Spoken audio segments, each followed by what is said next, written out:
আমাদের খাগড়াছড়ি জেলার ছেলেদের একটা আসলে পাওয়ারই অন্যরকম, এটা আসলে বুঝতে হবে, সেটা যে ধর্মেরই হোক। নিউজ ফিডের মধ্যে একটা জিনিস বেশি হচ্ছে যে দৌড়াদৌড়ি করতেছে, সেই জিনিসটা হচ্ছে যে কি, আমি একটু আপনাদেরকে বলি। চাঁদপুরের একটা মুসলিম মেয়ে আমাদের খাগড়াছড়ি জেলার মানিকছড়িতে একটা মারমা ছেলেকে আসলে বিয়ে করছে। তারও নাকি বউ আগের একটা ছিল, এবং যে মুসলিম মেয়েটা আসছে তার নাকি আগে 4টা বিয়ে হয়েছে।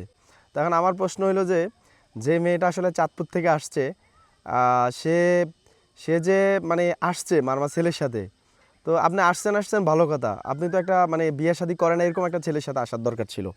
ওনার বউ আছে, বাচ্চা আছে, সব কিছু জেনে শুনে আপনি কেন আসলেন?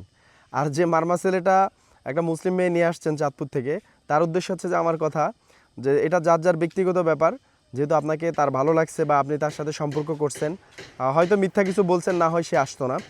আর আপনারও দরকার ছিল যে অবিবাহিত একটা মেয়ে আসলে বিয়ে করা, সে যে ধর্মেরই হোক, কারণ ধর্ম পরিত্যাগ করে হচ্ছে যে অন্য ধর্ম গ্রহণ করা, এটা আসলে কতটুকু যুক্তিসঙ্গত। সুতরাং বলবো, এটা নিয়ে ঘাটাঘাটি করার কিছু নাই। আমাদের অনেক বাঙালি ভাইরা দেখি এটা নিয়ে ফেসবুকে তোলপাড় সৃষ্টি করে দিছে, কেমনে সম্ভব, কেমনে সম্ভব। আরে ভাই, সম্ভব। যার মাথা ব্যথা তার কোনো সমস্যা নাই, কিন্তু আপনার মাথা ব্যথা না, আপনার সমস্যা। এটা আমি বুঝলাম না ভাই।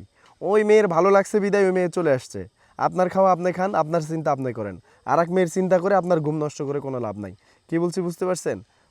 এমনিতেই আমরা বাঙালি এমন একটা জাতি, কেউর ভালো কেউ দেখতে পারি না। উনি আসছে, আমি মনে করি উনি ভালো আসছে, আমি ওনাকে সাধুবাদ জানাই, ওনাকে ধন্যবাদ জানাই। ওনাকে আরও ধন্যবাদ জানানো দরকার আমাদের খাগড়াছড়ি জেলার পক্ষ থেকে। আর চাঁদপুরবাসীরা কি খবর? চাঁদপুরবাসী ভাইয়েরা কি আপনাদের সাথে কিছু নাই মনে হয় না? আপনাদের সাথে নাই দেখেই তো মানে মনে করেন এই মেয়ের 4টা বিয়ে হওয়ার পরে হচ্ছে যে আমাদের খাগড়াছড়ি জেলায় চলে আসছে। আদৌ আপনাদের সাথে কিছু আছে বলে আমার মনে হয় না। যদি থাকতো তাহলে এই মেয়ে কোনোদিন খাগড়াছড়ি জেলার মানিকছড়ি উপজেলাতে কোনোদিন আসতো না। যাই হোক, যারা চাঁদপুরের ভাই ব্রাদার আছেন, যদি ভালো লাগে ভিডিওটা একটু শেয়ার করে আপনাদের চাঁদপুর ভাইদের, যাদের কিছু নাই তাদেরকে দেখার সুযোগ করে দিন। আল্লাহ হাফেজ, আসসালামু আলাইকুম। সবাই ভালো থাকবেন, সুস্থ থাকবেন। আমাদের খাগড়াছড়ি জেলার ছেলেদের একটা আসলে পাওয়ারই অন্যরকম, এটা আসলে বুঝতে হবে, সেটা যে ধর্মেরই হোক। আল্লাহ হাফেজ, আসসালামু আলাইকুম।